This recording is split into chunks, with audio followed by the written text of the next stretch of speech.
The next step is very easy. We're going to just right click some of these shapes and select Shade Smooth. So the round shapes are very obviously a little bit bumpy. So most of the time you can just right click a shape that's got a few too many bumps in it. I decided not to shade smooth the wheels. It made them look a little bit too bulgy.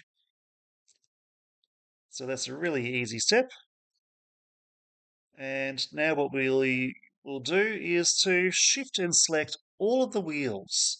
So I'm pressing shift and click on all the wheels and then hit on your keyboard the letter M.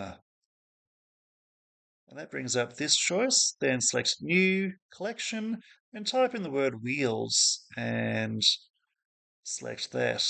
So what that's done is to move all the wheel shapes into one folder.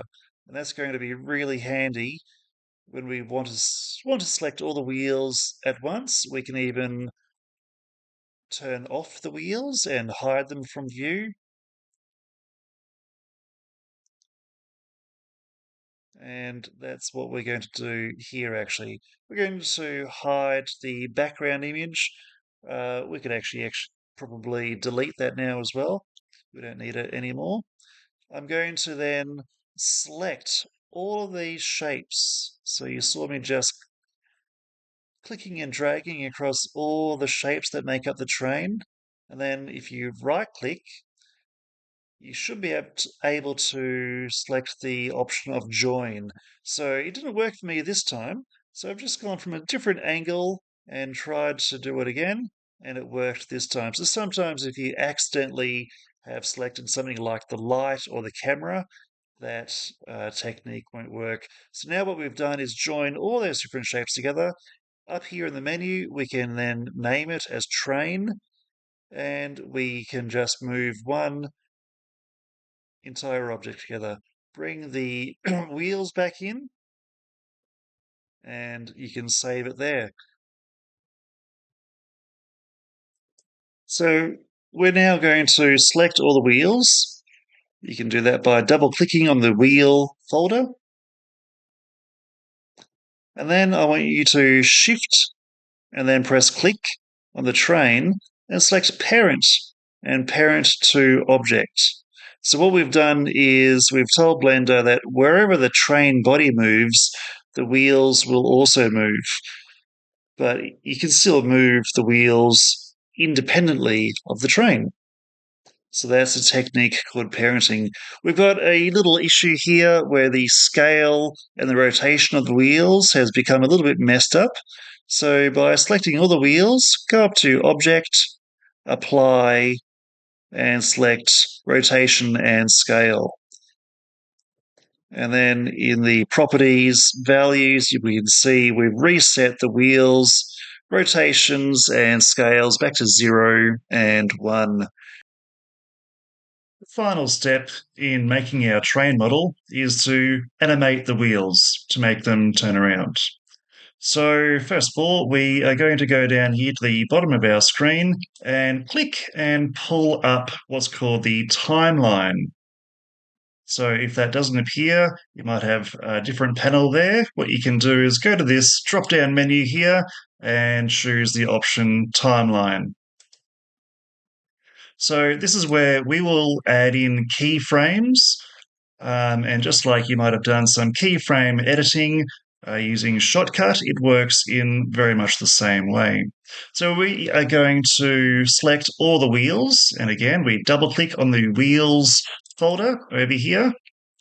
I want you to make sure that you have chosen this option here. This is where we can tell the wheels where we want them to spin around. We've selected all the wheels, and what we need to tell Blender is that we want the wheels to spin around just where they are. And we do that by saying individual origins for all of the wheels. Okay, and so now when we are on the rotate function, and if I grab this red line here, which is rotating the wheels along the x-axis, and I move it around, we can see all the wheels are spinning around and they're just staying where they are. Okay, so I'm just going to undo any rotations that were just done there by going Object, Apply Rotations, and that's taken that back to 0. Okay, so what we wanted to do is, with all the wheels selected, is to drop in a keyframe into the timeline. So make sure that this player head is right at the start of the timeline on 0, and with all the wheels selected, I'm just hitting the I key.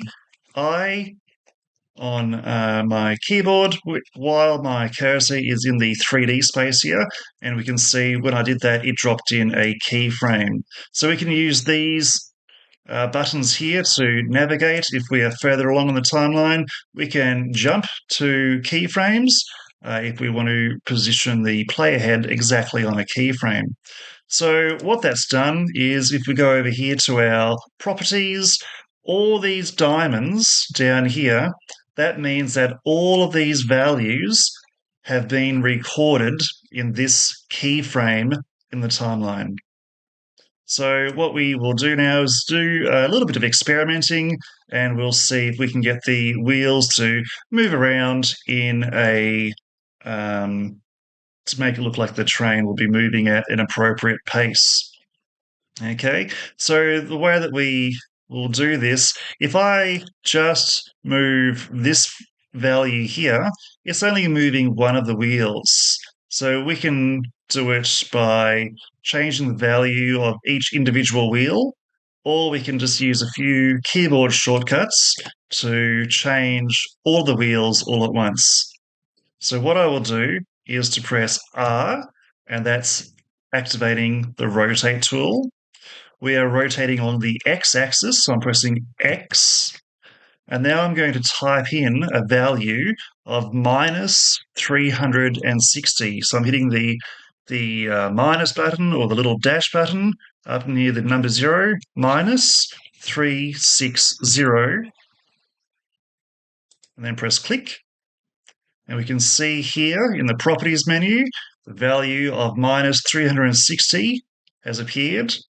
And still with all the wheels selected, I'm going to hit the I again. So hit the I key and drop in another keyframe. So I've just chosen to put the player head here at the 120 frame mark. So these numbers along here, they represent the number of frames.